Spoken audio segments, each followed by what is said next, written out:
군인은 개처럼 맞아도 찍소리 못한다고 이 새끼가 진짜 보자 하니까. 시끄러운 고깃집 안, 끓어오르는 기름 소리와 사람들의 왁자지껄한 대화 소리 사이로 날카롭고 오만한 목소리가 파고들었다. 그 목소리는 마치 잘 닦인 유리잔을 긁는 듯한 불쾌한 마찰음을 내며 주변의 모든 소음을 순간적으로 잠재웠다. 사람들의 시선이 자연스럽게 소리의 근원지로 쏠렸다. 모든 사건의 발단은 아주 사소한 접촉에서 시작되었다. 김민준 일병은 첫 휴가를 나와 들뜬 마음으로 가족에게 줄 선물을 고른 참이었다. 터미널 근처 허름하지만 정겹다는 소문이 자자한 식당에 들어선 그는 낯선 민간 사회의 활기에 약간은 어색함을 느끼며 정수기를 향해 걸어가고 있었다. 그 순간이었다. 그의 어깨가 건장한 체격의 남자와 스치듯 부딪혔다. 군에서 배운 대로 그의 몸은 즉각 반응했다. 그는 허리를 굽히며 반사적으로 사과했다. 죄송합니다. 그의 목소리는 아직 앳된 티를 벗지 못했지만 절도 있고 분명한 음성이었다. 군인으로서의 몸가짐이 배어나온 행동이었다. 하지만 상대방은 그 사과를 받아줄 생각이 전혀 없어 보였다. 명품 브랜드의 로고가 과시적으로 밝힌 옷을 입은 남자. 박철민은 경멸이 가득 담긴 눈으로 김민준 일병을 위아래로 훑었다. 그의 입가에는 비열한 미소가 걸려 있었다. 죄송, 야. 지금 부딪혀 놓고 죄송하다 한마디면 다야. 김민준 일병은 다시 한번 고개를 숙였다. 정말 죄송합니다. 제가 앞을 제대로 보지 못했습니다. 그는 불필요한 마찰을 피하고 싶었다. 군 복무 수칙 첫머리에 항상 나오는 말. 민간인과의 불필요한 마찰을 피할 것. 그는 그 가르침을 충실히 따르고자 했다. 그러나 박철민은 상황을 끝낼 마음이 없었다. 오히려 군복을 입은 채 잔뜩 위축된 젊은 군인의 모습이 그의 가학적인 심리를 더욱 자극했다. 앞을 못 봐 눈깔은 장식으로 달고 다녀. 어디 소속이야. 요즘 군대는 애들 눈 관리도 안 하나 보지. 그의 목소리는 점점 더 커졌고 주변의 시선이 더욱 집중되었다. 박철민의 옆에 서 있던 떡대 같은 남자들도 키득거리며 거들기 시작했다. 철민아, 저놈 군복 입은 거 보니까 요새 애들 군기가 얼마나 빠졌는지 알겠다. 우리 때 같았으면 상상도 못할 일인데. 그들은 김민준 일병을 둘러싸고 위압적인 분위기를 조성했다. 식당 안의 공기는 순식간에 차갑게 식었다. 방금 전까지 즐겁게 식사하던 사람들은 입을 다물고 불안한 눈빛으로 이쪽을 힐끔거렸다. 몇몇은 아예 시선을 피하며 자신들의 식사에만 집중하려는 듯 보였다. 누구 하나 나서서 이 부당한 상황을 중재하려는 사람은 없었다. 바로 그 식당의 가장 구석진 자리. 낡은 창가에 한 여성이 조용히 앉아 있었다. 그녀는 등산복 차림의 평범한 중년 여성이었다. 화장기 없는 얼굴과 질끈 묶은 머리는 꾸민과는 거리가 멀어 보였다. 그녀의 앞에는 된장찌개 뚝배기 하나가 놓여 있었고 그녀는 그저 묵묵히 식사를 하고 있을 뿐이었다. 그녀의 이름은 강선화였다. 그녀는 처음 이 소란이 벌어졌을 때 그저 젊은이들 사이에 흔한 시비라고 생각했다. 하지만 상황이 점점 험악해지는 것을 지켜보며 그녀의 눈빛이 미세하게 변하기 시작했다. 그녀의 젓가락질이 잠시 멈췄다.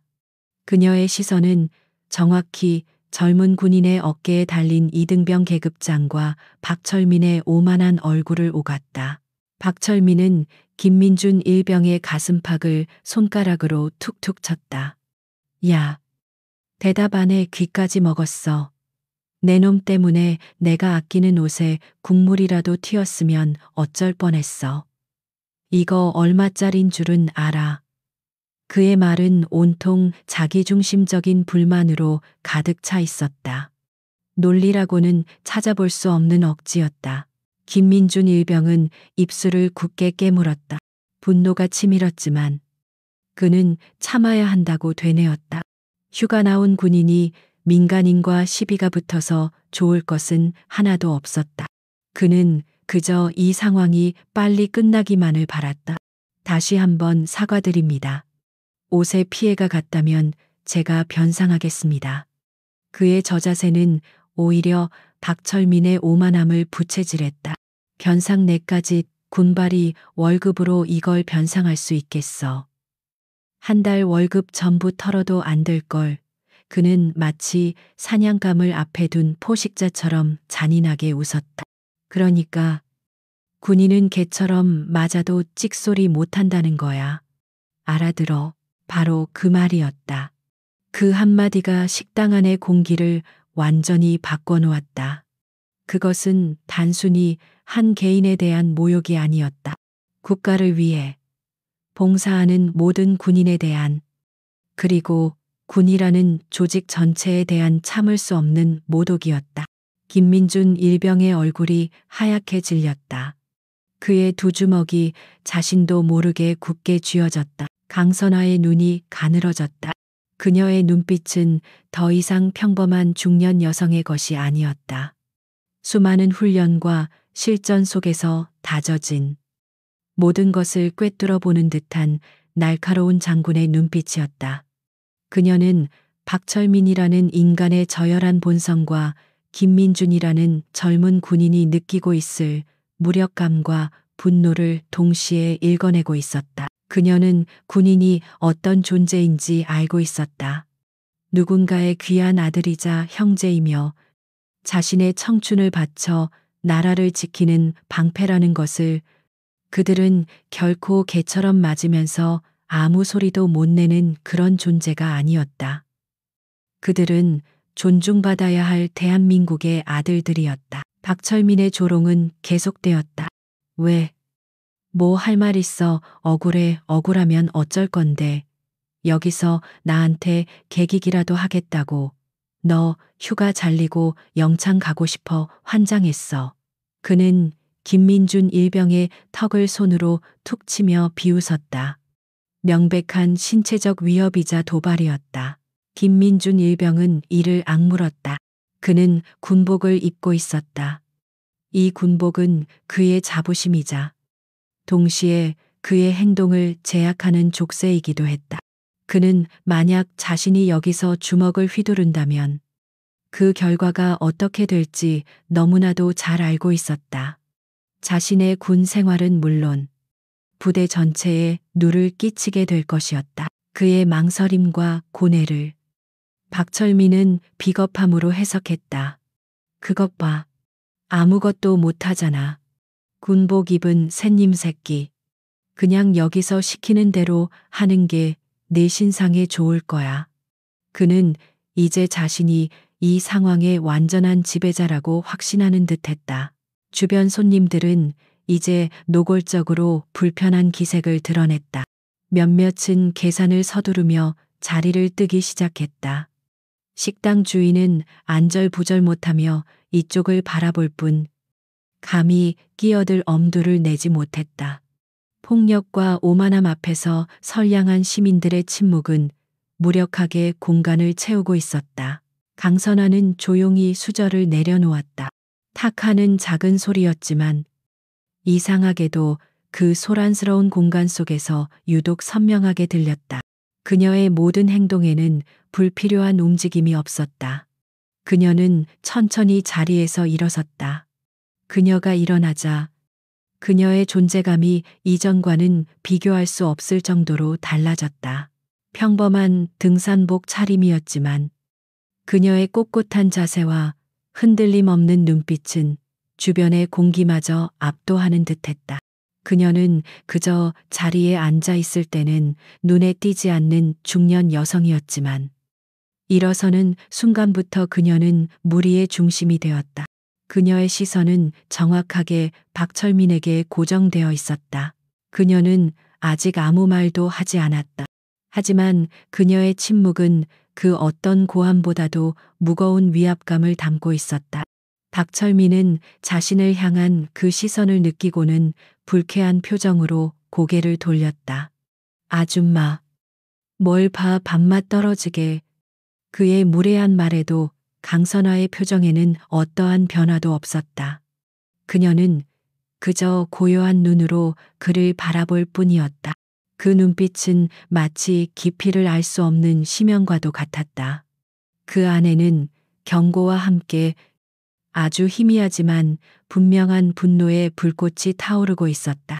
한 마리의 굶주린 맹수가 사냥감을 노려보는 듯한 그런 섬뜩한 눈빛이었다. 박철민은 자신을 향한 강선화의 시선을 애써 무시하며 더욱 과장된 몸짓으로 김민준 일병을 몰아세웠다. 그는 자신의 권위가 도전받았다고 느꼈고 그 분풀이를 눈앞의 만만한 군인에게 쏟아내기로 작정한 듯했다. 그의 목소리는 한 톤 더 높아져 식당 전체를 쩌렁쩌렁 울렸다. 야, 내가 지금 좋게 말하고 있잖아. 내가 시키는 대로 하는 게 어때? 무릎 꿇고 싹싹 빌어. 내가 이 옷을 더럽힐 뻔한 내 놈의 죄를 용서해 달라고 말이야. 그의 요구는 터무니없고 모욕적이었다. 그것은 사과를 받겠다는 것이 아니라 한 인간의 존엄성을 완전히 짓밟겠다는 의도의 표출이었다. 김민준 일병의 눈이 커졌다. 무릎을 꿇으라는 말은 그의 상상 범위를 벗어난 요구였다. 그는 군인이었다. 군인은 국가와 국민에게만 무릎을 꿇는다. 눈앞에 저 오만한 남자에게 무릎을 꿇는다는 것은 그가 입고 있는 군복과 그 군복이 상징하는 모든 가치를 더럽히는 행위였다. 그건 못하겠습니다. 김민준 일병이 낮은 목소리로 대답했다. 그의 목소리는 떨리고 있었지만 그 안에는 분명한 거부의 의사가 담겨 있었다. 그는 고개를 젓고 있었다. 그것은 본능적인 저항이었다.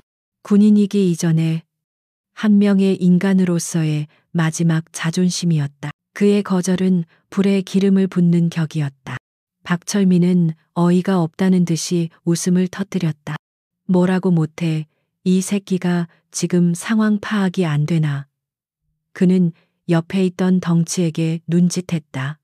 그러자 남자가 다가와 김민준 일병의 어깨를 강하게 밀쳤다. 철민이 말이 말 같지 않냐. 김민준 일병은 휘청거리며 몇 걸음 뒤로 물러났다. 그는 간신히 균형을 잡았지만 가슴속에서 뜨거운 무언가가 울컥 치밀어 오르는 것을 느꼈다. 그는 주먹을 꽉 쥐었다. 손톱이 손바닥을 파고드는 고통이 그의 이성을 간신히 붙잡아 매고 있었다. 참아라. 김민준, 너는 군인이다. 참아야 한다. 그는 속으로 수없이 되뇌었다. 여기서 폭발해버리면 모든 것이 끝장이었다. 그의 군 생활, 부모님의 기대, 그리고 무엇보다 군인으로서의 명예. 이 모든 것이 한순간의 감정 폭발로 무너져 내릴 수 있었다. 박철민과 그의 일행은 김민준의 내적 갈등을 즐기는 듯했다. 그들은 마치 우리의 갇힌 짐승을 조롱하는 구경꾼들처럼 그의 주변을 맴돌며 계속해서 그를 자극했다. 왜? 분하냐? 그럼 어쩔 건데 한 대 쳐보시든가. 그들은 김민준의 얼굴 바로 앞까지 다가와 그의 뺨을 가볍게 치며 도발했다. 식당 안의 분위기는 최악으로 치닫고 있었다. 몇몇 손님은 더 이상 견딜 수 없다는 듯 조용히 계산을 하고 밖으로 나갔다. 식당 주인은 주방 안에서 발만 동동 구를 뿐이었다. 경찰에 신고해야 할까 고민했지만 박철민의 행색과 그의 차림새에서 풍겨나오는 위압감 때문에 섣불리 행동에 나서지 못했다.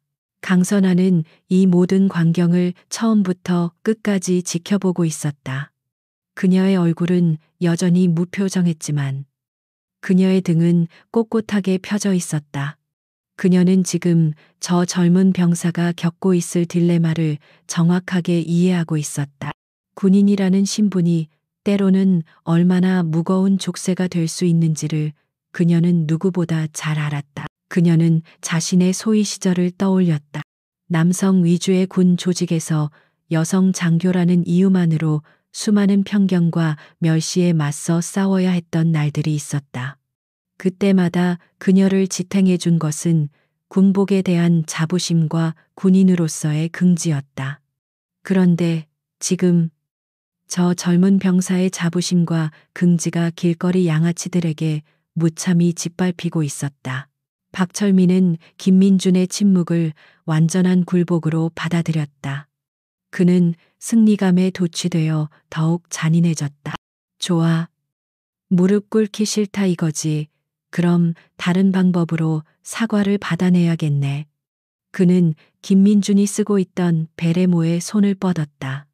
그리고는 거칠게 그것을 벗겨내 바닥에 내동댕이 쳤다. 흙먼지와 음식물 찌꺼기가 뒤섞인 더러운 식당 바닥에 대한민국의 육군을 상징하는 베레모가 힘없이 나뒹굴었다.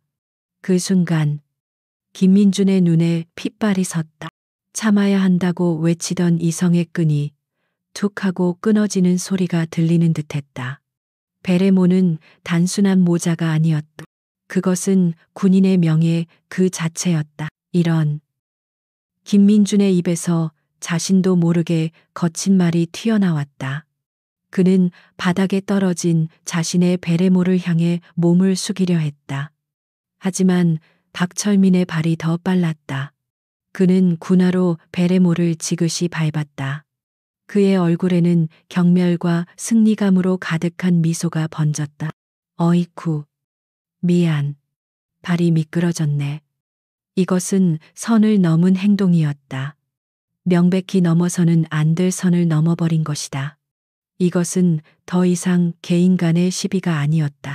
국가와 군에 대한 정면 도전이었다. 지켜보던 식당 주인의 얼굴마저 하얗게 질렸다. 군대를 다녀온 중년, 남성 몇몇은 자리에서 벌떡 일어날 뻔했다. 바로 그 순간이었다. 강선아는 자신의 자리에서 일어났다. 그녀는 더 이상 지켜볼 수 없었다. 아니, 지켜봐서는 안 되었다. 저 젊은 군인이 자신을 지키기 위해, 군의 명예를 지키기 위해 폭력을 사용하게 만들어서는 안 되었다. 그 책임은 현장에 있는 최선임자인 자신에게 있었다. 그녀는 박철민에게 다가가지 않았다. 대신 겁에 질려 어쩔 줄 모르는 식당 주인을 향해 걸어갔다. 그녀의 목소리는 놀랍도록 차분했다. 사장님, 전화기 좀 빌릴 수 있을까요? 그녀의 말투는 정중했지만 거절할 수 없는 힘이 실려 있었다. 식당 주인은 얼떨결에 카운터에 있던 수화기를 그녀에게 건넸다. 강선아는 익숙하게 번호를 눌렀다. 신호음이 몇 번 울리지 않아 곧 상대방이 전화를 받았다. 그녀의 입에서 나온 말은 식당 안의 모든 사람들을 의아하게 만들었다. 나다. 지금 관내 순찰 중인 헌병대 조장 있나? 가장 가까운 조. 5분 내로 현장에 도착시켜. 헌병대. 그 단어가 나오자 박철민 일행의 얼굴에 처음으로 당혹감이 스쳐 지나갔다. 박철민은 코웃음을 쳤다. 뭐야? 이 아줌마가. 허풍은 당신이 뭔데 헌병을 불러.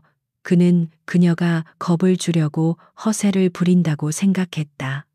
평범한 등산복 차림의 여자가 헌병을 움직일 수 있을 리가 없었다. 하지만 강선아는 그의 말을 무시했다. 그녀는 수화기에 대고 계속해서 말했다. 위치는 XX동 5호 식당. 현 시간부로 현장 보존하고 출입 인원 전원 통제한다. 폭행 및 군형법 위반 현행범이다. 이상. 그녀는 간결하게 명령을 내리고 수화기를 내려놓았다. 그녀의 모든 언어는 군대식 보고 체계에 완벽하게 들어맞는 것이었다. 그녀는 다시 박철민 일행을 향해 몸을 돌렸다. 그리고는 바닥에 짓밟힌 베레모를 향해 걸어갔다. 그녀는 박철민의 발을 쳐다보지도 않고 그저 그의 발 앞에 섰다. 그녀의 존재만으로 박철민은 자신도 모르게 뒷걸음질 쳤다.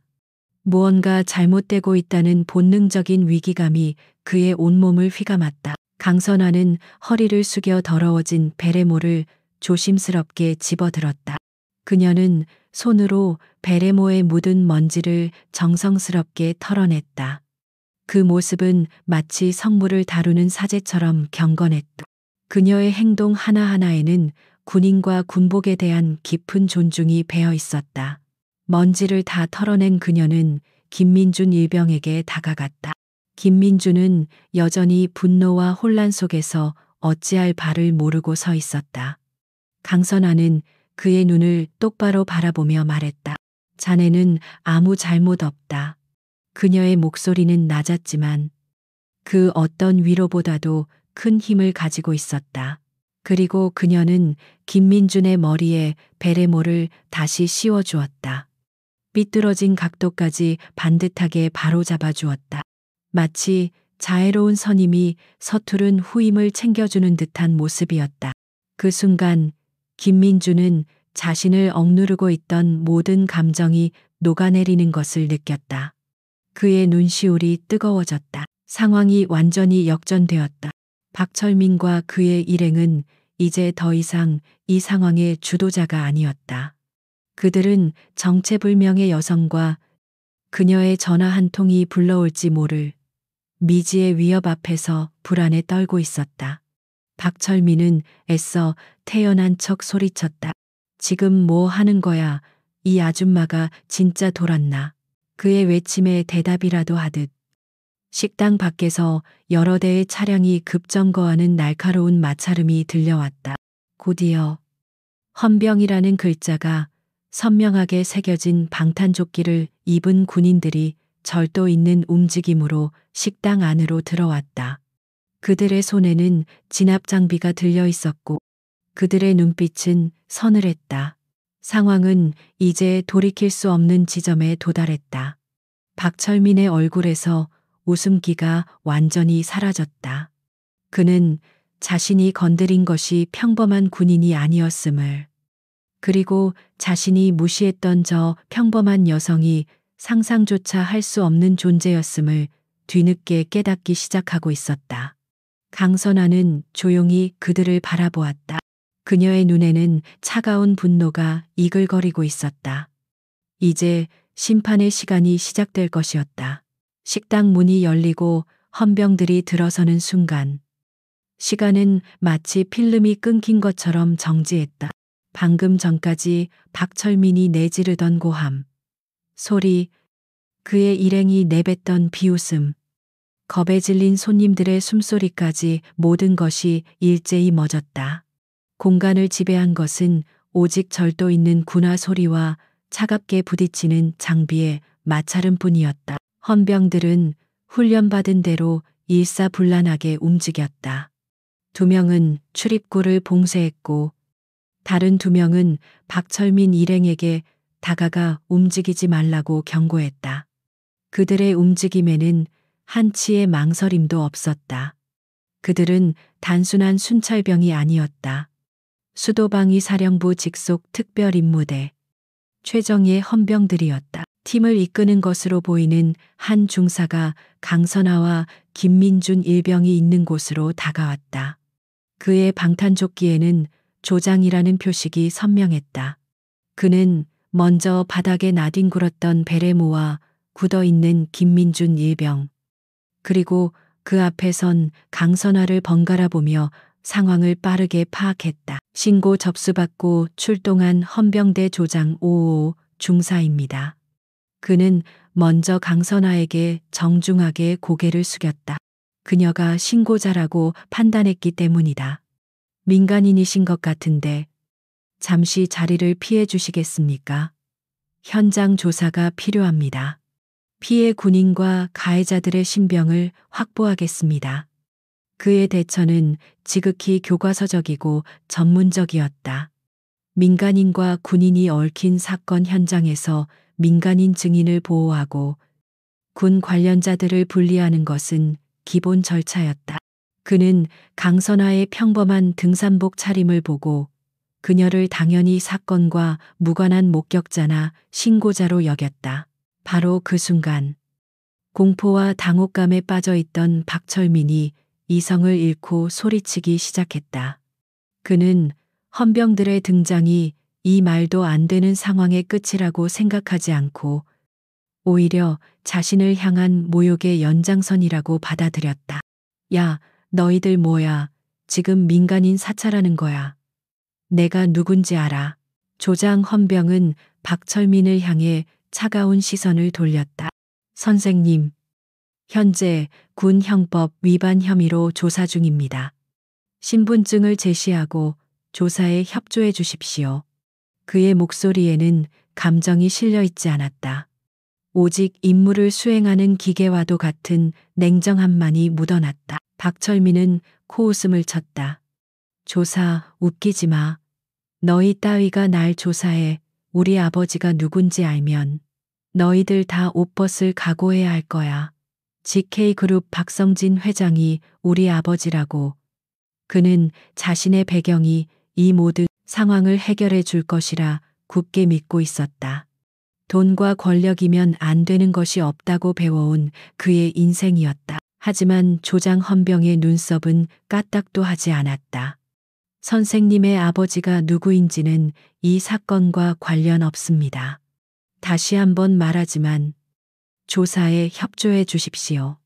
불응시 공무집행방해 혐의가 추가될 수 있습니다. 그는 한 걸음 더 다가서며 박철민을 압박했다. 궁지에 몰린 박철민은 이 모든 일의 원흉이라고 생각되는 강선화에게 분노의 화살을 돌렸다. 그는 손가락으로 강선화를 가리키며 악을 썼다. 그리고 저 아줌마는 뭐야? 저 아줌마가 당신들한테 헛소리한 거지. 저 아줌마가 갑자기 끼어들어서 이 난리를 쳤다고 저런 미친 여자 말 하나 믿고 지금 이 난리를 피우는 거야. 그는 아줌마라는 단어에 힘을 주어 말했다. 그것은 명백한 경멸과 무시의 표현이었다. 한낱 볼품없는 중년 여자의 거짓말에 국가의 군대가 놀아나고 있다는 뉘앙스를 풍기며 헌병들을 자극하려는 의도였다. 당신들, 저 아줌마한테 제대로 속은 거야. 관등성명 대봐. 내가 나중에 정식으로 민원 넣을 테니까. 상황은 기묘하게 흘러가고 있었다. 가해자는 오히려 큰 소리를 치며 적반하장의 태도를 보였고 정작 사건의 중심에 서 있는 강선화는 아무 말 없이 침묵을 지키고 있었다. 그녀는 박철민의 발악을 그저 무감정한 눈으로 지켜볼 뿐이었다. 마치 철없는 아이의 투정을 보는 어른의 시선이었다. 조장 헌병은 잠시 난감한 표정을 지었다.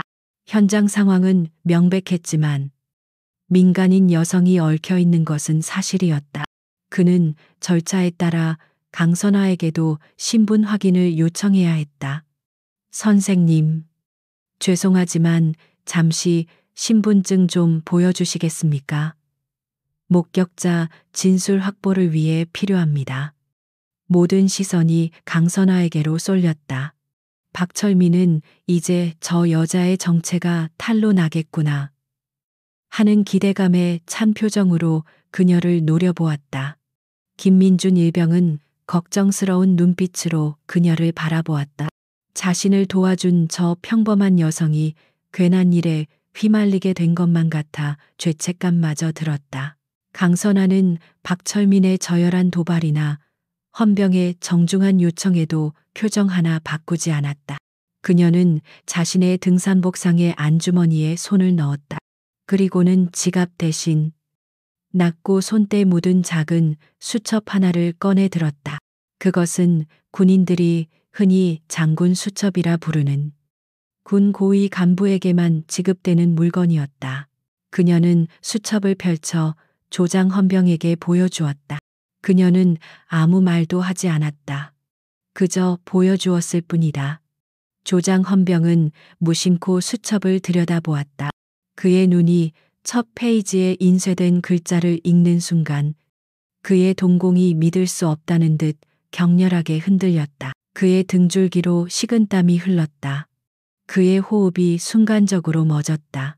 그는 자신의 눈을 비비고 다시 수첩을 보았다. 사진, 이름, 계급, 그리고 직책다.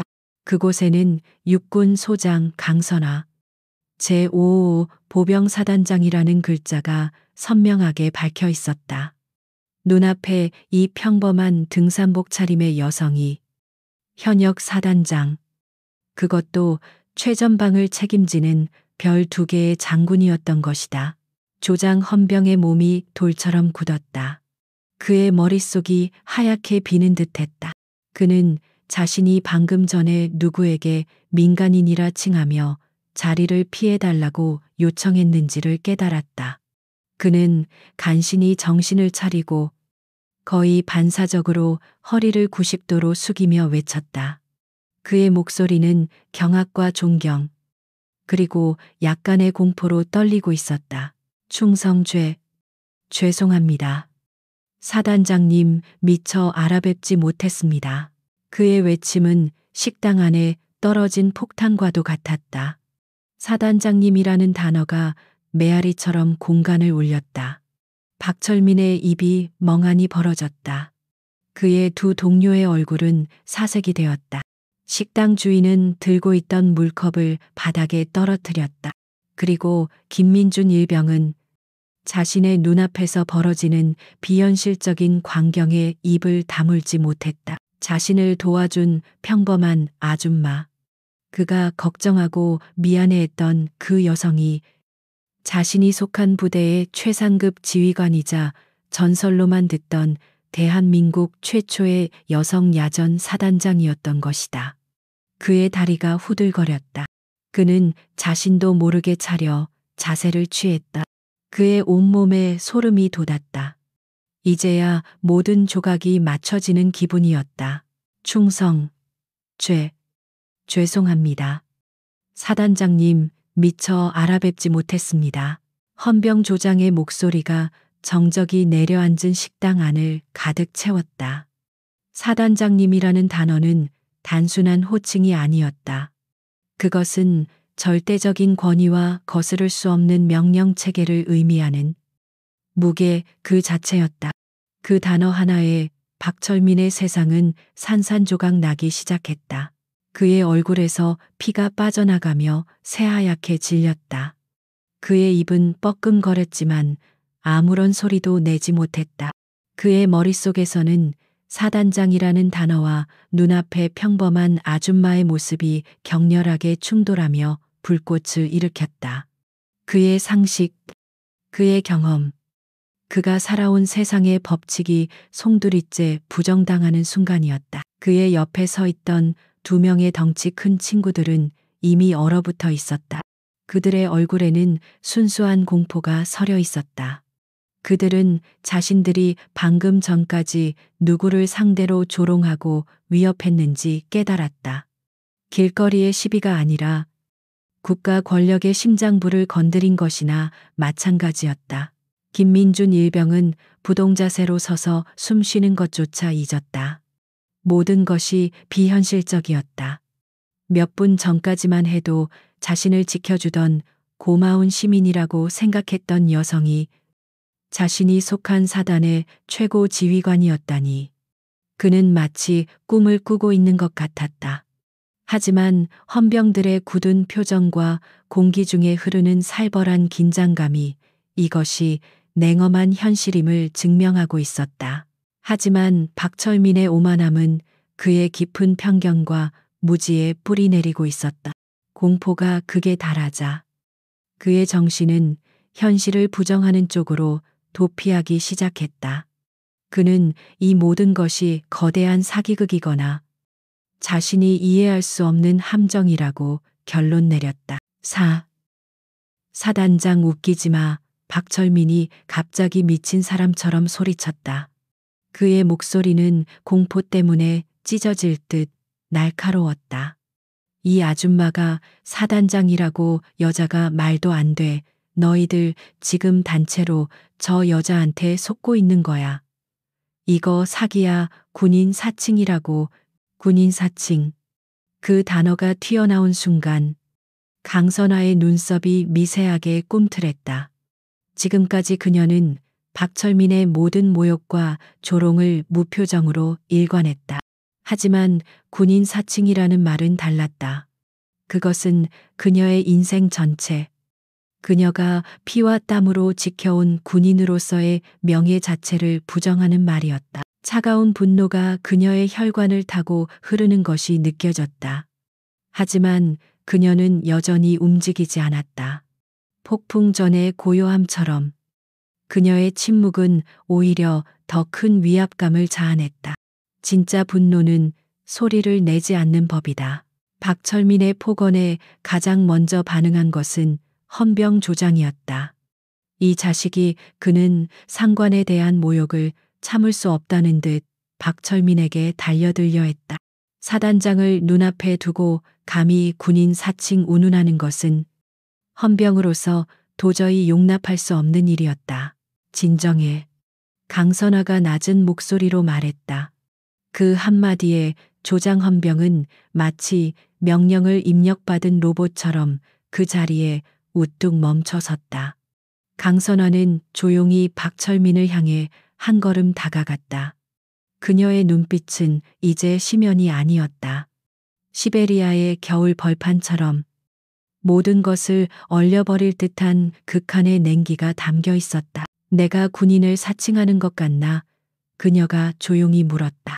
그 목소리는 나지막했지만 식당 안의 모든 사람들의 귓가에 천둥처럼 울렸다. 박철민은 이제 이판사판이었다. 그는 여기서 밀리면 끝장이라는 생각에 더욱 기를 쓰고 발악했다. 그래, 딱 봐도 평범한 아줌마잖아. 어디서 군복 훔쳐 입고 다니는 사기꾼이겠지. 당장 저 여자 체포해. 안 그러면 내가 너희들 전부 다 가만 안 둘 거야. 이것이 그의 마지막 실수였다. 그는 건드려서는 안 될 것을 건드렸다. 강선아는 더 이상 그에게 어떤 말도 하지 않았다. 그녀는 그저 조장 헌병에게 턱짓으로 신호를 보냈다. 연행해. 그 짧은 명령이 떨어지자마자 헌병들이 일제히 움직였다. 2명의 헌병이 박철민의 양팔을 붙잡기 위해 달려들었다. 궁지에 몰린 쥐가 고양이를 물듯 박철민은 최후의 발악을 시작했다. 이거나 놓으라고. 감히 날 건드려. 그는 몸을 거칠게 비틀며 저항했다. 그의 몸부림은 격렬했다.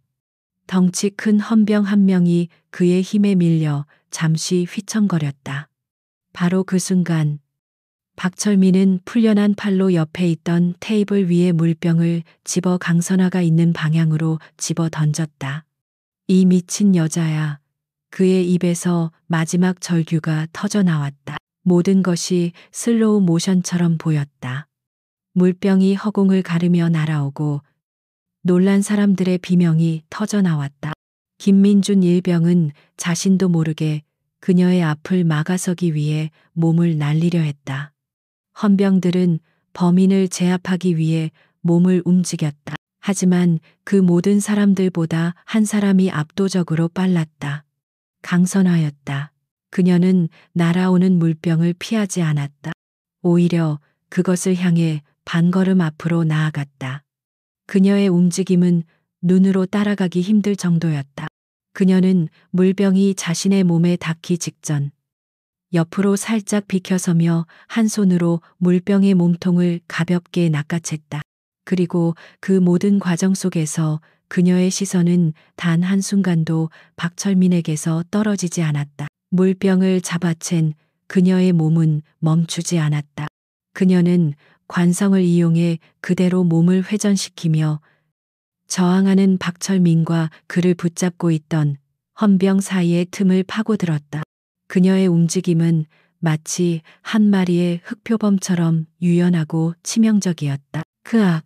박철민의 입에서 비명이라기보다는 짐승의 울음소리에 가까운 소리가 터져 나왔다. 강선화는 박철민의 팔을 붙잡고 있던 헌병의 손 위로 자신의 손을 겹쳤다. 그리고는 군용 특공 모술의 정수가 담긴 지극히 효율적이고 정교한 동작으로 그의 팔을 꺾었다. 우두둑 하는 뼈와 관절이 뒤틀리는 끔찍한 소리가 식당 안에 울려 퍼졌다. 그것은 뼈가 부러지는 소리는 아니었다. 정확하게 어깨 관절을 탈골시키는 소리였다. 최소한의 힘으로 최대한의 고통을 주어 상대를 완벽하게 무력화시키는 기술이었다. 박철민의 거대한 몸이 종이 인형처럼 무너져 내렸다. 그의 얼굴은 고통으로 하얗게 질렸고 그의 눈에는 공포와 함께 믿을 수 없다는 경악이 가득했다. 그는 자신이 어떻게 당했는지조차 이해하지 못했다. 평범한 아줌마의 몸에서 어떻게 이런 초인적인 힘과 기술이 나올 수 있는지 그의 상식으로는 도저히 가늠할 수 없었다. 강선화는 바닥에 쓰러져 신음하는 박철민을 차갑게 내려다보았다. 그녀는 방금 전 그가 던진 물병을 그의 얼굴 옆 바닥에 쿵 소리가 나게 내려놓았다. 그리고는 나지막이 말했다. 그 목소리는 식당 안에 모든 사람들의 뼛속까지 파고드는 것 같았다. 군인은 이런 것이다. 그녀의 한마디는 그 자체로 선언이었다. 군인이란 단순히 제복을 입은 사람이 아니라 국가를 지키기 위해 단련된 강철 같은 존재라는 것. 그리고 그 명예를 더럽히는 자는 누구든 어떤 지위에 있든 결코 용서받지 못한다는 서늘한 경고였다. 헌병들은 그 자리에 얼어붙어 있었다. 그들은 훈련받은 정예 요원들이었지만 방금 전 사단장이 보여준 압도적인 무력 앞에서는 그저 경외감을 느낄 뿐이었다. 그들은 자신들의 최고 지휘관이 단순히 행정가나 전략가가 아니라 전장에서 단신으로 적의 심장부를 파고들 수 있는 최강의 전사임을 두 눈으로 목격했다. 이제 식당 안에는 박철민의 고통스러운 신음소리 외에는 아무 소리도 들리지 않았다. 그의 오만함은 완전히 부서져 가루가 되었다. 그는 자신이 얼마나 어리석고 무지했는지를 뼈저리게 깨닫고 있었다. 그는 진짜 힘이 무엇인지, 그리고 감히 건드려서는 안 될 존재가 누구인지를 온몸으로 배우고 있었다. 군인은 이런 것이다. 강선화의 나직하지만 강렬한 한마디는 식당 안의 모든 소음을 집어삼켰다. 바닥에 쓰러져 고통스럽게 신음하는 박철민. 겁에 질려 사색이 된 그의 친구들. 그리고 경외감에 휩싸여 굳어버린 헌병들까지. 모두의 시선이 오직 그녀에게만 향해 있었다. 그녀는 분쟁의 중심이었지만 동시에 폭풍의 눈처럼 고요했다. 그녀는 더 이상 바닥에 쓰러진 박철민에게 시선을 주지 않았다. 그는 이제 그녀의 관심사가 아니었다. 그녀는 조장 헌병을 향해 고개를 돌렸다. 그녀의 눈빛을 받은 조장 헌병은 자신도 모르게 허리를 꼿꼿이 세웠다. 마치 보이지 않는 힘이 그의 척추를 바로 세우는 것 같았다. 조장. 그녀의 목소리는 평온했지만 그 안에는 의심의 여지 없는 명령의 힘이 담겨 있었다. 상황 종료. 지금부터 내 지시에 따라 절차를 진행한다. 네, 알겠습니다. 사단장님. 조장 헌병이 군기가 바짝 든 목소리로 대답했다. 강선화의 지시는 간결하고 명확했다. 하나, 저 자는 어깨 관절이 탈골된 상태다. 구급차를 불러 병원으로 후송한 뒤 치료가 끝나는 대로 신병을 확보한다. 도주나 증거, 인멸의 우려가 있으니 헌병 2명을 동행시켜 감시할 것. 그녀는 박철민의 상태를 정확하게 진단하고 필요한 조치를 즉각적으로 내렸다. 그것은 분노에 찬 보복이 아니었다. 원칙과 절차에 따른 냉철한 공무 집행이었다. 그녀는 계속해서 명령을 내렸다. 둘. 나머지 2명은 현장에서 즉시 체포한다. 적용 혐의는 폭행, 공무집행방해, 그리고 군인에 대한 모욕이다. 이자들이 사용한 차량과 소지품 전부 압수해서 증거물로 확보하도록. 그녀의 말에 박철민의 2 친구는 히익 소리를 내며 겁에 질렸다. 그들은 자신들이 저지른 일의 무게를 이제야 실감하고 있었다. 그들은 단지 부잣집 친구의 객기에 동조했을 뿐인데 이제는 돌이킬 수 없는 범죄자가 되어버린 것이다. 셋. 현장 감식팀을 불러 식당 내부의 모든 증거를 수집한다. CCTV 영상은 최우선으로 확보하고 식당 주인과 남아있는 손님들의 증언도 모두 기록할 것. 특히 저기 바닥에 있는 베레모는 중요한 증거물이니 정중하게 수거하도록. 그녀는 모든 것을 빠짐없이 지시했다. 그녀의 머릿속에는 이미 사건의 전체적인 그림과 처리 절차가 완벽하게 그려져 있었다. 그것은 수많은 위기 상황을 지휘하며 다져진 지휘관으로서의 능력이었다. 마지막으로 그녀는 조장 헌병의 눈을 똑바로 보며 말했다. 그리고 이 모든 상황에 대한 보고서를 작성해서 내일 8시까지 내 집무실 책상 위에 올려놓도록. 알겠나? 충성명 받들겠습니다. 조장 헌병은 우렁차게 대답하고는 즉시 부하들에게 명령을 전달하기 시작했다.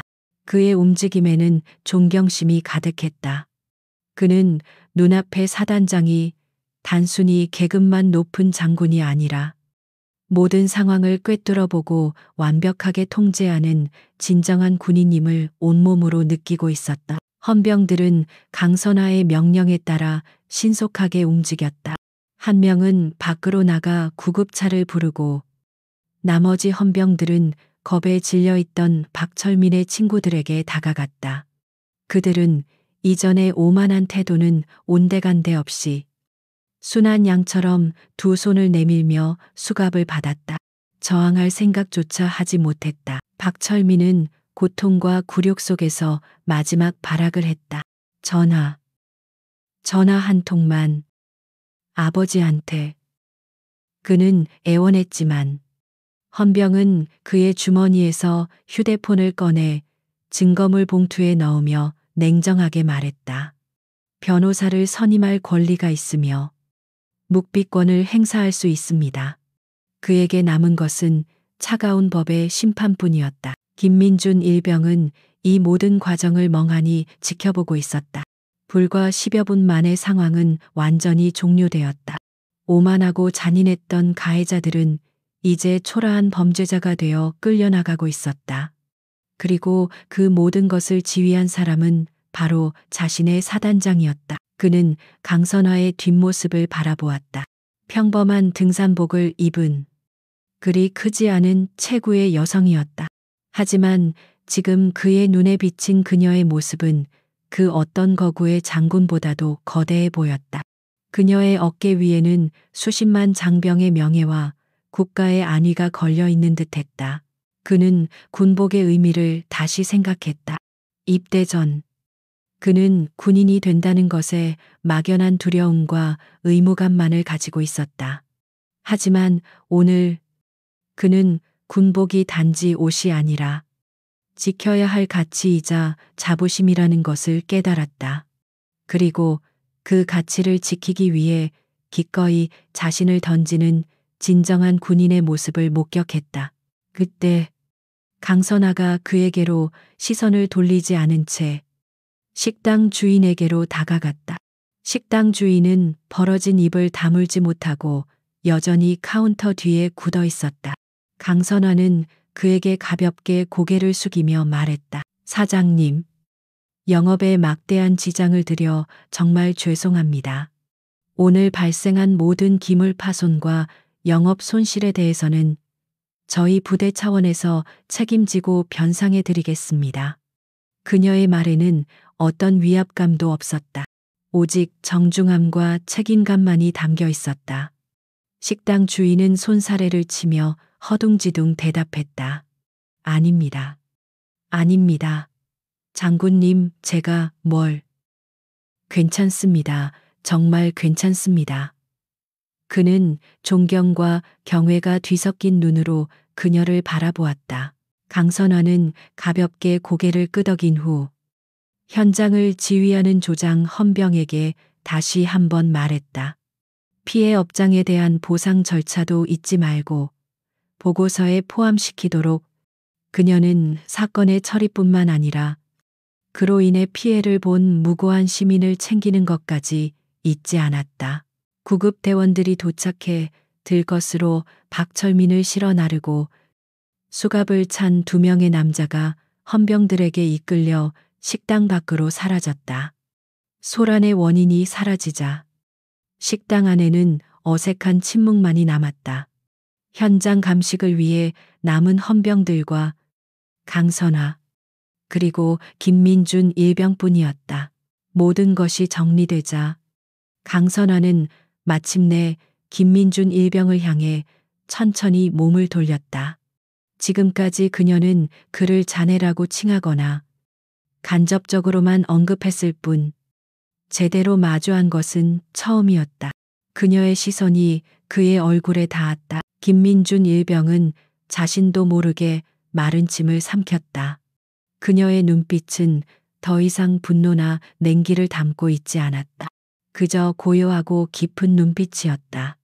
하지만 그 고요함 속에서 그는 자신의 모든 것을 꿰뚫어보는 듯한 압도적인 존재감을 느꼈다. 그녀는 아무 말 없이 그를 잠시 바라보았다. 그리고는 그의 어깨와 군복 옷깃을 찬찬히 살폈다. 마치 아들의 옷매무새를 바로잡아주는 어머니처럼 혹은 아끼는 부하의 상태를 살피는 지휘관처럼. 그 짧은 침묵의 시간 동안 김민준 일병은 앞으로 무슨 일이 일어날지 전혀 예측할 수 없었다. 강선화는 아무 말 없이 김민준 일병을 바라보았다. 그녀의 시선은 날카로운 칼날 같기도 했고 모든 것을 품는 깊은 바다 같기도 했다. 김민준은 그 시선 앞에서 자신도 모르게 몸이 굳어지는 것을 느꼈다. 군인으로서의 본능이 그의 온몸을 지배하고 있었다. 그는 지금 일개 민간 식당이 아니라 사단장 집무실에 홀로 서 있는 기분이었다. 짧은 침묵이 흐른 뒤 그녀가 입을 열었다. 이전의 냉기나 분노는 찾아볼 수 없는 낮고 차분한 목소리였다. 소속과 이름, 계급을 말해봐라. 그것은 질문이 아니라 확인이었다. 하지만 그 안에는 상대를 편안하게 해주려는 미묘한 배려가 담겨 있었다. 김민준 일병은 거의 반사적으로 허리를 꼿꼿이 세우고 우렁찬 목소리로 대답했다. 일병 김민준 제5보병사단 수색대대 소속입니다. 그의 목소리가 텅 빈 식당 안을 가득 채웠다. 긴장한 탓에 목소리가 약간 떨렸지만 군인으로서의 기계만큼은 선명했다. 그의 대답을 들은 강선화의 입가에 아주 희미한 미소가 스쳐 지나갔다. 너무나 찰나의 순간이라 아무도 눈치채지 못했을 정도였다. 그래, 우리 사단 소속이었군. 수색대대라. 고된 곳에서 복무하고 있구나. 그녀는 마치 먼 조카를 만난 것처럼 다정한 말투로 말했다. 아닙니다. 김민주는 또다시 반사적으로 대답했다. 강선화는 부드럽게 고개를 저었다. 이제 됐다. 경례도 구호도 필요 없어. 여긴 부대가 아니다. 지금부터는 지휘관이 아니라 군 선배로서 몇 가지 묻겠다. 편히 답하도록. 그녀는 그가 긴장을 풀 수 있도록 천천히 그리고 부드럽게 말했다. 그녀는 그의 어깨를 가볍게 짚으며 물었다. 어디 다친 곳은 없나? 저자들이 손을 대지는 않았고 그녀의 시선은 그의 얼굴과 군복을 꼼꼼하게 살폈다. 정말로 그의 안위를 걱정하는 눈빛이었다. 김민주는 그 따뜻한 시선에 자신을 짓누르던 긴장이 조금씩 녹아내리는 것을 느꼈다. 괜찮습니다. 다친 곳은 없습니다. 그는 조금 누그러진 목소리로 대답했다. 다행이군.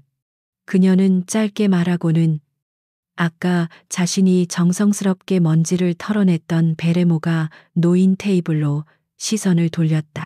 오늘 일 많이 놀랐을 테지. 그리고 분했을 테고. 그녀의 목소리는 그의 마음속 가장 깊은 곳을 어루만지는 듯했다. 김민주는 입술을 깨물었다. 분했다는 그녀의 말에 그는 억누르고 있던 감정이 다시금 솟구치는 것을 느꼈다. 군복이 모욕당하고 명예가 짓밟혔을 때의 그 무력감과 분노. 그는 그 감정을 애써 외면하고 있었다. 자네의 대처는 훌륭했다. 강선아가 단호하게 말했다. 김민주는 의아한 표정으로 그녀를 바라보았다. 그는 자신이 아무것도 하지 못하고 당하기만 했다고 생각했다. 무력하고 비겁했다고 자책하고 있었다. 하지만 사단장의 평가는 전혀 달랐다. 군인에게 가장 힘든 싸움이 무엇인지 아나 그녀는 그에게 물었다. 김민주는 대답하지 못했다. 그녀는 그의 눈을 보며 말을 이었다. 그것은 싸우지 않아야 할 때, 싸우지 않고 참아내는 것이다. 주먹을 쓰는 것보다 분노를 다스리는 것이 수백 배는 더 큰 용기를 필요로 하지. 그녀는 김민준의 어깨를 가볍게 두드렸다. 자네는 오늘 그 어려운 싸움에서 이겼다. 개인의 감정을 앞세워 폭력을 행사하는 대신 군인의 본분을 지키며 끝까지 인내했다. 자네의 그 인내가 군복의 명예를 지킨 것이다. 만약 자네가 거기서 주먹을 휘둘렀다면 우리는 지금쯤 가해자가 아니라 피의자가 되어 있었을 테니까. 그녀의 말은 김민준의 머리를 강타하는 듯한 충격이었다. 그는 그저 무력하게 참았다고 생각했는데 그것이 실은 군복의 명예를 지키는 싸움이었다니. 그는 자신이 비겁했던 것이 아니라 오히려 가장 군인다운 선택을 했다는 것을 깨달았다. 그의 가슴 속 응어리가 눈 녹듯 사라지는 기분이었다. 그리고 강선아는 말을 이었다. 자네가 끝까지 인내해 준 덕분에 나 같은 선임이 나설 기회가 생긴 것이기도 하다. 군대는 혼자 싸우는 곳이 아니다. 보이지 않는 곳에서 항상 너의 전우와 선임들이 지켜보고 있다는 사실을 잊지 마라. 강선아는 테이블 위에 있던 베레모를 집어들었다. 그녀는 다시 한번 그것을 정성스럽게 매만졌다. 이 군복과 베레모는 그냥 옷과 모자가 아니다. 이것은 국가가 자네에게 부여한 신뢰이자 국민을 지키겠다는 약속의 상징이다. 오늘 저들은 바로 그 신뢰와 약속을 짓밟으려 했던 것이다. 그녀는 김민준의 앞에 서서 아까처럼 그의 머리에 베레모를 다시 씌워주었다. 이번에는 김민준도 움츠러들지 않고 그녀의 행동을 똑바로 받아들였다. 그러니 앞으로는 그 누구도 이 군복의 명예를 더럽히지 못하게 하라. 그것이 자네와 나의 임무다. 명심하겠습니다. 김민준의 목소리에는 이제 더 이상 긴장이나 불안이 없었다. 오직 군인으로서의 긍지와 자부심만이 가득했다. 그의 눈빛은 이전과는 비교할 수 없을 정도로 굳건하고 맑아져 있었다. 모든 격려를 마친 강선아는 잠시 생각에 잠기더니 조장 헌병을 불렀다. 조장, 네. 사단장님, 김민준 일병의 첫 휴가는 오늘부로 취소된 것으로 한다. 방금 전의 사건은 공무 수행 중 발생한 것으로 처리하도록, 그리고 이번 일에 대한 보상으로 김 일병에게 14박 15일의 포상 휴가를 부여한다. 지금 당장 서류 절차를 진행하도록. 네, 알겠습니다. 김민준의 눈이 휘둥그레졌다. 끔찍하게 망쳐버린 첫 휴가가 취소되고 그것도 모자라 2주가 넘는 포상 휴가라니. 그는 자신의 귀를 의심했다. 모든 악몽이 한순간에 최고의 선물로 바뀌는 순간이었다. 강선아는 김민준을 보며 말했다. 보다시피 휴가는 엉망이 되어버렸군. 집에 부모님께서 기다리고 계시겠지. 네, 그렇습니다. 지금 바로 집으로 가도록. 조장, 이 병사를 헌병대 차량으로 집 앞까지 안전하게 데려다 줘라. 이건 명령이다. 그리고 김일병, 부모님께는 아무 걱정 마시라고 전해드리고, 군 생활은 사단장이 책임지고 있으니 그녀의 마지막 말에는 바위처럼 단단한 신뢰감이 담겨 있었다. 김민주는 더 이상 아무 말도 할 수 없었다. 그는 그저 허리를 깊이 숙여 경례했다. 감사합니다. 사단장님. 그의 목소리는 감격에 겨워 약간 잠겨 있었다. 강선아는 그저 고개를 한번 끄덕여 보일 뿐이었다. 그녀는 자신의 임무를 다했을 뿐이었다. 부하를 지키고 그의 명예를 되찾아주고 떨어진 사기를 북돋아 주는 것. 그것이 바로 지휘관의 존재 이유였다. 한 명의 병사가 무너진 곳에 그녀는 더 단단한 군인을 세워놓고 있었다. 헌병대 차량이 부드럽게 도로로 미끄러져 나가는 것을 강선화는 말없이 지켜보았다. 차창 너머로 자신을 향해 거듭 고개를 숙이는 김민준 일병의 모습이 보였다. 그녀는 그 젊은 군인의 뒷모습에서 안도와 함께 새로운 결의를 읽을 수 있었다. 오늘 그에게 일어난 일은 악몽이었지만 동시에 그를 더 단단한 군인으로 만들어줄 시련이기도 했다. 김일병을 태운 차가 완전히 시야에서 사라지고 나서야 그녀는 비로소 몸을 돌렸다. 식당 주변에는 여전히 현장 감식을 진행하는 헌병들로 분주했다.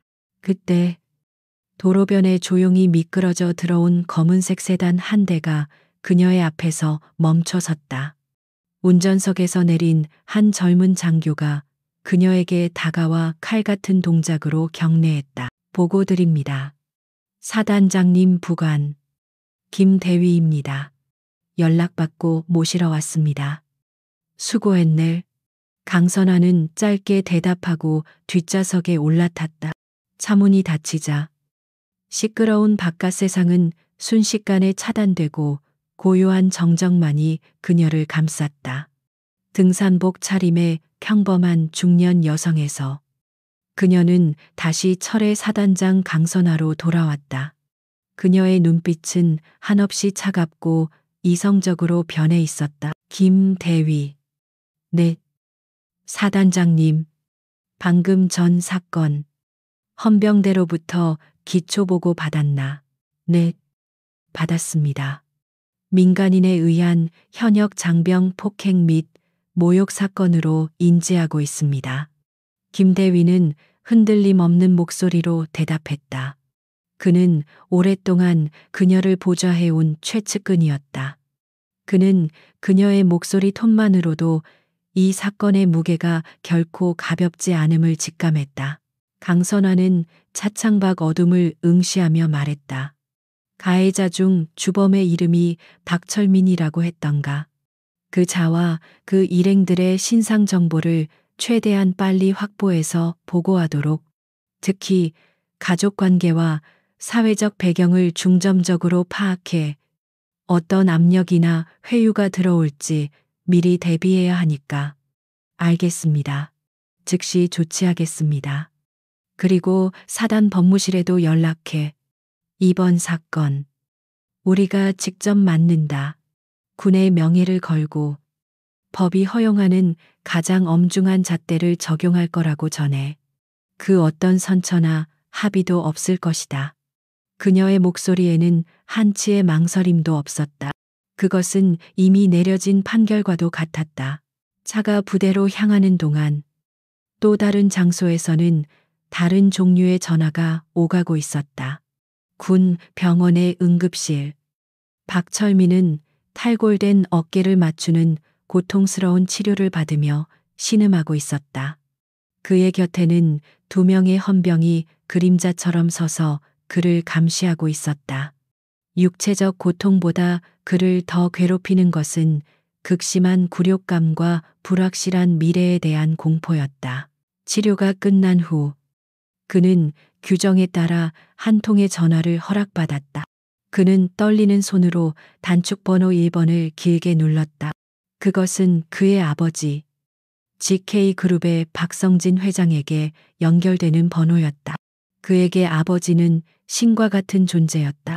돈과 권력으로 해결하지 못하는 일은 없다고 가르쳐준 사람이었다. 철민이냐? 이 시간에 웬일이냐? 수화기 너머로 중후하고 권위적인 목소리가 들려왔다. 박철민의 목소리가 터져나왔다. 그는 울음과 분노가 뒤섞인 목소리로 자신이 겪은 일을 쏟아냈다. 물론 그의 설명은 철저하게 왜곡되고 각색된 것이었다. 그는 자신이 길에서 어깨를 부딪힌 군인에게 정중하게 사과를 요구했지만 그 군인이 시비를 걸어왔다고 거짓말을 했다. 그리고 갑자기 나타난 한 미친 여자가 자신을 일방적으로 폭행하고 군인들을 불러 자신을 체포했다고 말했다. 그는 강선아의 계급에 대해서는 일부러 언급하지 않았다. 그저 군대 끝발 좀 있는 미친 여자 정도로 묘사했다. 자신의 실수를 인정하는 순간 아버지의 분노가 자신에게 향할 것임을 알았기 때문이다. 뭐라고 박성진 회장의 목소리가 차갑게 가라앉았다. 감히 내 아들 몸에 손을 대 그년이 어떤 년인데 나도 몰라 그냥 등산복 입은 웬 아줌마였는데 헌병들을 부르더라고. 아버지. 나 지금 군 병원에 잡혀 있어. 어깨도 빠졌고. 곧 있으면 군 감옥으로 끌려갈지도 몰라. 아버지. 제발. 제발 나 좀 꺼내줘. 박철민은 비굴하게 애원했다. 박성진 회장은 잠시 말이 없었다. 전화기 너머로 그가 깊은 분노를 억누르고 있음을 알 수 있었다. 잠시 후 그의 목소리가 들려왔다. 이전보다 훨씬 더 차갑고 단단한 목소리였다. 알았다. 아무 걱정 말고 거기 꼼짝 말고 있어. 감히 내 아들을 건드린 것들. 그게 군인이든 뭐든 내가 전부 짓밟아 줄 테니 정말이지. 아버지, 내가 누군지 잊었나. 이 나라에서 내 허락 없이 내 아들 털끝 하나 건드릴 놈은 없어. 일단 변호사부터 보낼 테니 아무 말도 하지 말고 기다려. 나머진 이 아버지가 다 알아서 한다. 그는 전화를 끊었다. 박철민은 안도의 한숨을 내쉬었다. 역시 아버지였다. 이제 모든 것이 해결될 것이었다. 그는 자신을 이렇게 만든 그 미친 여자가 어떤 끔찍한 결말을 맞이하게 될지 상상하며 비열한 미소를 지었다. 그는 아직도 자신이 누구를 적으로 돌렸는지 전혀 깨닫지 못하고 있었다. 한편 서울 중심가의 초고층 빌딩 펜트하우스에 위치한 집무실에서 박성진 회장은 분노로 얼굴이 벌겋게 달아올라 있었다. 그는 즉시 자신의 비서에게 전화를 걸어 국내 최고의 로펌 대표에게 연락하라고 지시했다. 그리고 다음으로 그는 자신의 휴대폰에서 신 장군이라는 이름으로 저장된 번호를 찾아 눌렀다. 신 장군은 국방부의 핵심 요직에 있는 박성진 회장이 방위 산업 관련으로 오랫동안 돈독한 관계를 유지해온 인물이었다. 그는 이 정도 사건쯤은 그의 전화 한 통이면 깨끗하게 무마시킬 수 있으리라 확신했다. 신 장군. 나 박 회장일세. 밤늦게 미안하네만 급한 부탁이 좀 있어서 말이야. 박성진 회장의 목소리는 이제 완전히 평소에 오만하고 자신감 넘치는 톤으로 돌아와 있었다. 그는 자신이 곧 듣게 될 대답이 어떤 것일지 그리고 그 대답이 자신의 제국을 어떻게 뒤흔들게 될지 꿈에도 생각지 못하고 있었다. 그는 보이지 않는 거대한 벽을 향해 전화를 걸고 있었다. 신 장군, 나 박 회장일세. 밤늦게 미안하네만. 급한 부탁이 좀 있어서 말이야. 박성진 회장은 최고급 가죽 소파에 깊숙이 몸을 묻은 채 익숙하고 자신감 넘치는 목소리로 말을 꺼냈다. 그의 손에 들린 위스키 잔에서는 값비싼 술의 향이 피어올랐다. 그는 지금부터 벌어질 대화가 평소에 그가 하던 수많은 거래 중 하나와 별반 다르지 않을 것이라 생각했다. 약간의 불편함을 돈과 권력으로 해결하는 그에게는 지극히 일상적인 일이었다. 수화기 너머의 신 장군은 국방부의 실세 중 한 명이었다. 그는 싹싹하고 유능했으며 무엇보다 현실적인 인물이었다. 박성진 회장의 GK그룹이 군에 납품하는 최첨단 장비들과 그 뒤에 오가는 막대한 자금의 흐름을 그는 잘 알고 있었다. 그는 박 회장을 중요한 사업 파트너로 여기고 있었다. 아이고, 박 회장님, 이 시간에 무슨 일로? 괜찮습니다. 편하게 말씀하십시오. 신 장군의 목소리는 예상대로 부드럽고 친근했다. 박성진 회장은 가볍게 웃으며 본론으로 들어갔다. 내 아들놈이 지금 군 병원에 잡혀 있네. 젊은 혈기에 휴가 나온 군인이랑 사소한 시비가 붙은 모양인데 웬 여자가 하나 끼어들어서 이를 키운 모양이야. 듣자 하니 군대 끝발 좀 있는 여자라. 헌병까지 불렀다더군. 그는 사실을 교묘하게 비틀었다. 일방적 폭행은 사소한 시비로 강선아는 군대 끝발 좀 있는 여자로 둔갑했다. 그는 이 정도의 포장이면 충분하리라 생각했다. 신 장군 정도의 인물이면 그 이면의 진실 따위에는 관심이 없을 것이라 믿었다. 중요한 것은 힘의 균형과 이해 관계였으니까. 그래서 말인데 신 장군이 전화 한 통만 좀 넣어주면 안 되겠나. 그냥 젊은 애들끼리 벌어진 해프닝으로 좋게 마무리하라고 말이야. 내 아들놈도 다쳤다니. 치료비나 넉넉하게 챙겨주고 끝낼 일이지. 괜히 일 크게 만들 필요 없지 않겠나. 이것이 그가 세상을 살아가는 방식이었다. 돈으로 덮고 권력으로 누르는 방식. 하지만 수화기 너머의 반응은 그의 예상과 미묘하게 달랐다.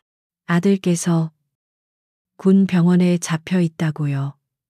헌병까지 출동했고 신 장군의 목소리에서 친근함이 약간 옅어지고 직업적인 신중함이 묻어나왔다. 현역 군인 폭행 사건에 헌병이 출동했다는 것은 결코 사소한 시비가 아니라는 의미였다. 그래, 그래서 신 장군 도움이 필요한 거 아니겠나. 별것도 아닌 일에 애들 앞길 막을 필요는 없지. 박 회장은 대수롭지 않다는 듯이 말했다. 알겠습니다. 혹시 그 일을 키웠다는 여군 소속이나 이름을 아십니까? 제가 알아보려면 정보가 좀 필요해서 말입니다. 신 장군의 목소리는 이제 완전히 사무적으로 변해 있었다. 박성진 회장은 잠시 미간을 찌푸렸다. 이름은 모르지. 내 아들 말로는 그냥 등산복 입은 아줌마였다는데. 아, 현장에 있던 헌병들이 그 여자를 사단장이라고 불렀다더군. 어느 부대인지는 모르겠지만 여군인데 사단장이라니. 요즘 군대 재밌게 돌아가는구만. 허허. 그는 비꼬는 투로 웃었다. 바로 그 순간이었다. 박성진 회장의 웃음소리가 채 끝나기도 전에 수화기 너머에서 섬뜩한 침묵이 흘렀다. 방금 전까지 들려오던 신 장군의 목소리가 완전히 사라졌다. 마치 전화가 끊긴 것처럼 아무 소리도 들리지 않았다. 정적이 몇 초간 이어졌다. 박 회장은 의아한 표정으로 휴대폰을 귀에서 떼어 화면을 확인했다. 통화는 여전히 연결되어 있었다. 여보게. 신 장군 듣고 있나? 잠시 후 수화기 너머에서 들려온 신 장군의 목소리는 이전과는 완전히 다른 사람이었다. 부드러움과 친근함은 온데간데 없고 마치 살얼음판을 걷는 듯한 극도의 긴장감과 희미한 공포마저 서려 있었다. 박 회장님, 방금 여군이고 사단장이라고 하셨습니까? 그래. 왜 그러나 박 회장은 그의 갑작스러운 태도 변화를 이해할 수 없었다. 신 장군의 목소리가 가늘게 떨리고 있었다. 혹시 그분이 직접 회장님 아드님을 제압했습니까? 그래, 그 미친 여자가 내 아들 어깨를 부러뜨렸다고 하더군. 박 회장이 분통을 터뜨렸다. 아. 수화기 너머에서 신 장군의 짧은 탄식이 들려왔다. 그것은 모든 것을 체념한 사람의 소리였다. 잠시 후 그는 결심을 굳힌 듯이 입을 열었다. 그의 목소리는 이제 박 회장을 사업 파트너가 아닌 재앙의 한가운데 서 있는 사람에게 경고하는 목소리였다. 박 회장님, 제 말을 잘 들으십시오. 지금부터 저는 국방부 장성으로서 말씀드리는 겁니다. 회장님의 아드님 사건, 저는 절대로 개입할 수 없습니다. 아니, 개입해서는 안 됩니다. 이 나라의 그 누구도 그 사건에 개입할 수 없을 겁니다. 박성진 회장은 자신의 귀를 의심했다. 신 장군, 지금 무슨 소리를 하는 건가? 내가 지금 농담하는 것처럼 보이나 농담이 아닙니다. 신 장군의 목소리가 날카롭게 높아졌다. 회장님, 대한민국 육군의 여성 사단장은 단 한 명뿐입니다. 바로 제5호 보병사단의 강선화 소장님입니다. 회장님의 아드님은 지금 그분을 건드린 겁니다. 강선화, 그 이름이 박성진 회장의 뇌리에 처음으로 밝혔다. 하지만 그는 여전히 상황의 심각성을 이해하지 못했다. 강선아 그게 누군데 1개 별 2개짜리가 뭐 그리 대단하다고. 그러나 내가 아는 별 서너짜리 장군들도 수두룩한데 회장님 신 장군의 목소리는 거의 절규에 가까웠다. 그분은 그냥 별 2개가 아닙니다. 그분은 살아있는 전설입니다.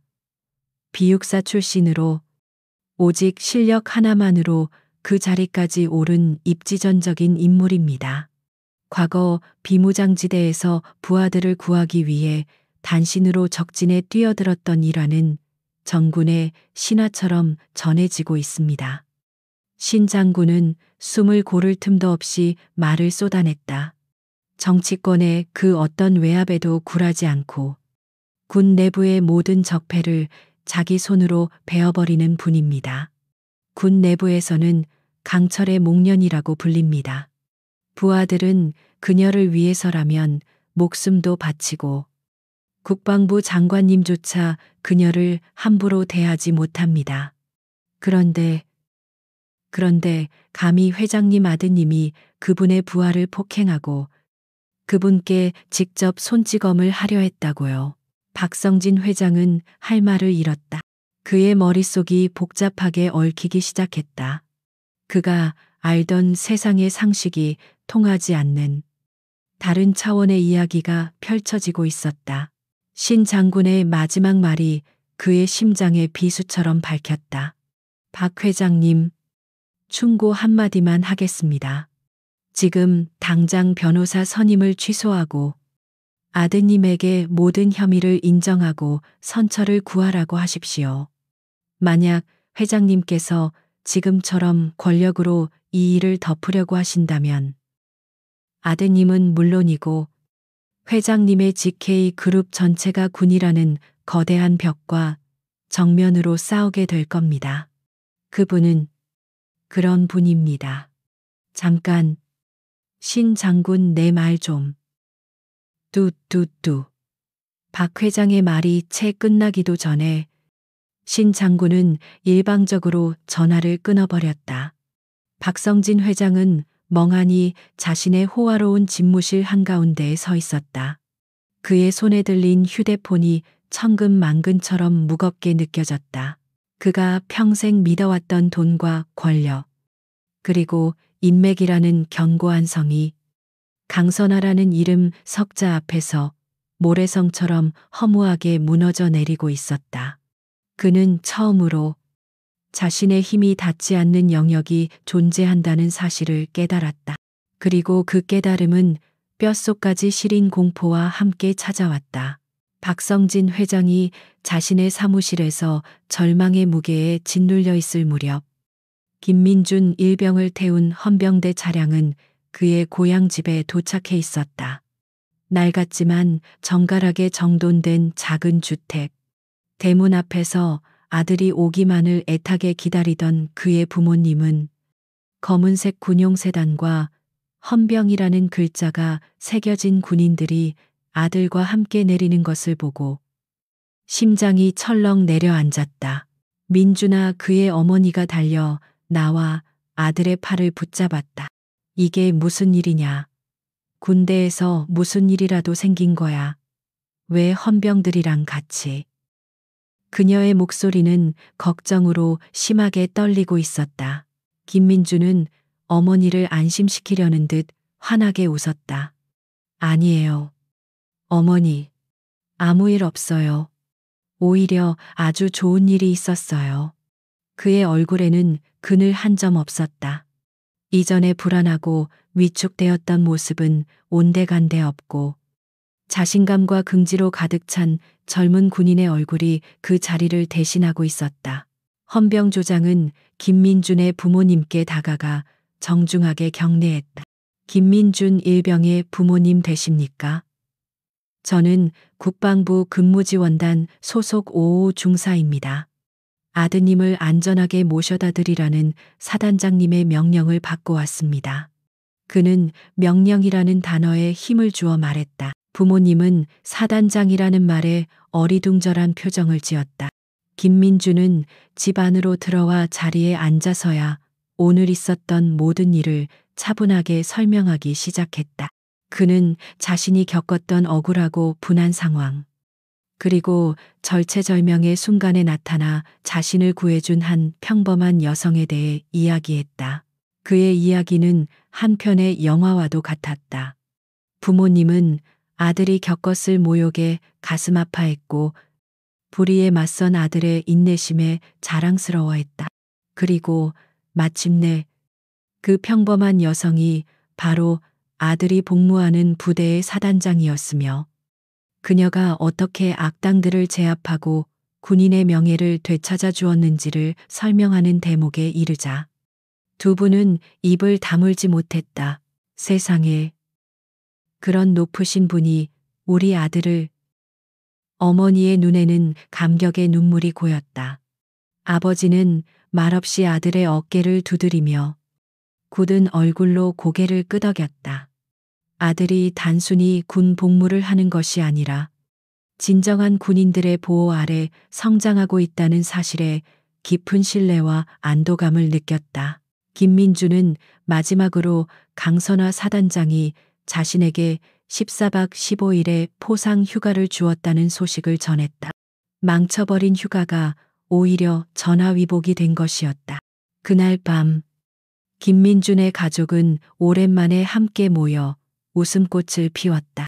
한 젊은 군인이 겪었던 악몽은 한 위대한 지휘관의 결단으로 인해 자부심과 명예로운 훈장으로 바뀌어 있었다. 한편 같은 시각 서울의 한 군 검찰청 조사실 분위기는 김민준의 집과 정반대였다. 차가운 형광등 불빛 아래 팔에 깁스를 한 박철민이 앉아 있었다. 그의 앞에는 GK그룹이 자랑하는 국내 최고 로펌의 에이스 변호사가 앉아 있었고 맞은편에는 강철 같은 표정의 군 검사가 그들을 마주보고 있었다. 변호사는 여유만만했다. 그는 이런 종류의 사고를 처리하는데 이골이 난 사람이었다. 검사님, 이야기는 잘 들었습니다. 젊은 혈기에 벌어진 사소한 다툼입니다. 저희 의뢰인도 어깨에 큰 부상을 입은 피해자이기도 하고요. 원만하게 합의하는 선에서 마무리하는 것이 어떻겠습니까? 피해 병사에게는 저희가 두둑한 보상을.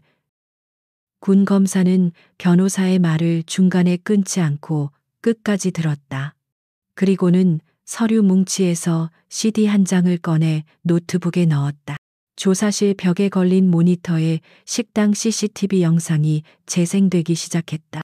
영상 속에는 박철민이 김민준 일병을 어떻게 모욕하고 그의 베레모를 발로 짓밟고 심지어 강선아 사단장을 향해 물병을 집어 던지는 모든 과정이 고스란히 담겨 있었다. 변호사의 얼굴에서 여유로운 미소가 서서히 사라졌다.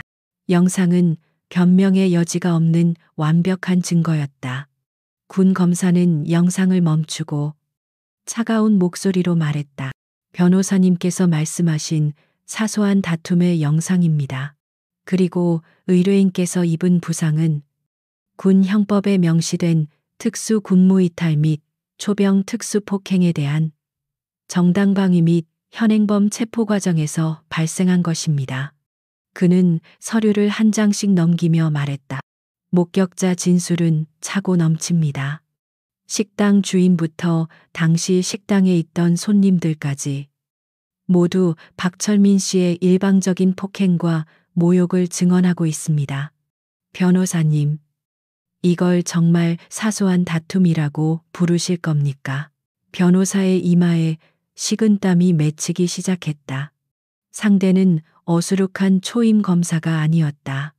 원칙과 법률로 완벽하게 무장한 조금의 틈도 보이지 않는 강적이었다. 그는 마지막 카드를 꺼내 들었다.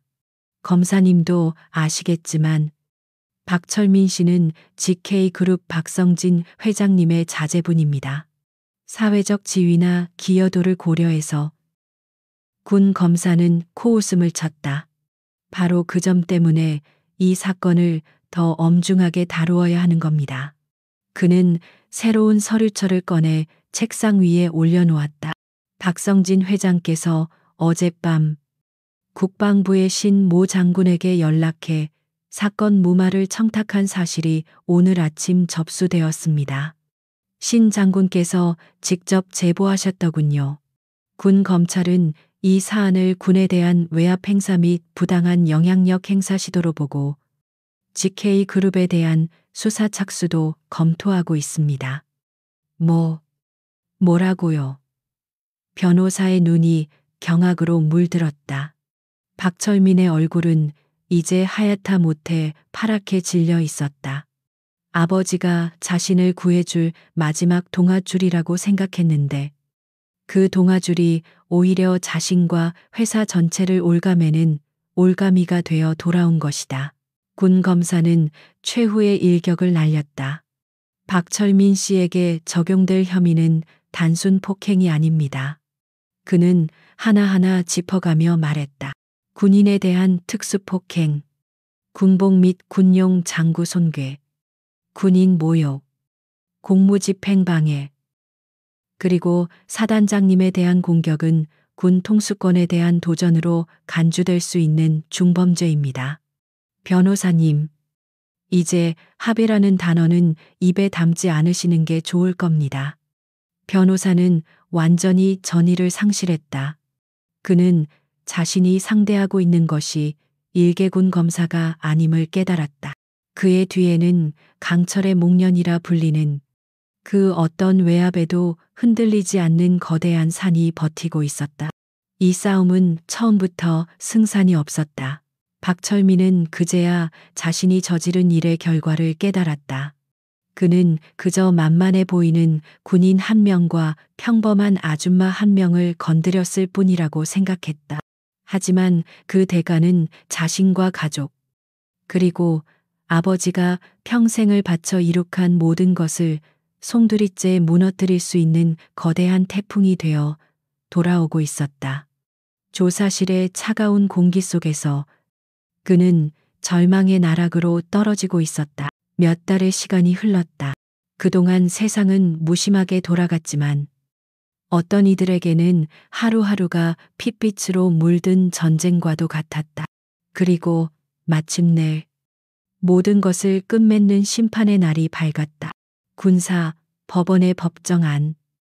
이전의 오만함은 온데간데 없이 초췌한 몰골의 박철민과 그의 두 친구가 피고인석에 서 있었다.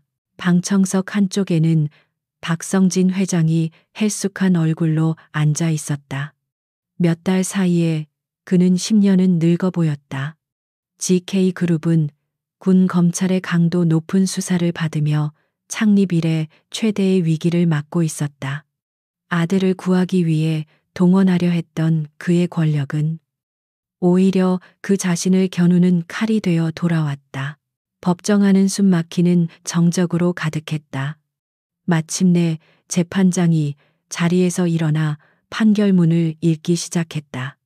그의 목소리는 낮았지만 법정 안의 모든 사람들의 심장을 꿰뚫는 듯한 힘이 있었다. 그는 피고인들의 죄목을 하나하나 열거했다. 피고인 박철민 외이인은 국가에 헌신하는 현역 군인을 상대로 비이성적인 폭력을 행사하고 군복과 군의 명예를 심각하게 훼손하였다. 재판장의 목소리는 단호했다.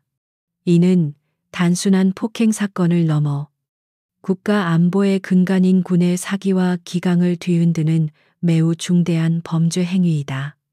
그는 잠시 말을 멈추고 피고인들을 차갑게 내려다보았다. 특히 사건을 제지하던 현장 지휘관에게 저항하고 위해를 가하려 한 행위는 그 어떤 이유로도 용납될 수 없는 군 통수권에 대한 정면 도전이다.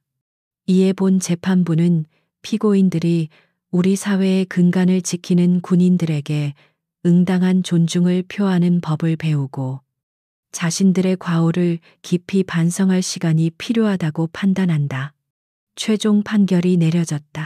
피고인 박철민, 징역 3년, 피고인 오우, 징역 1년 6개월, 피고인 오우, 징역 1년 6개월에 처한다. 땅땅땅 의사봉 소리가 법정 안을 울렸다. 박철민의 다리가 풀리며 그 자리에 주저앉았다.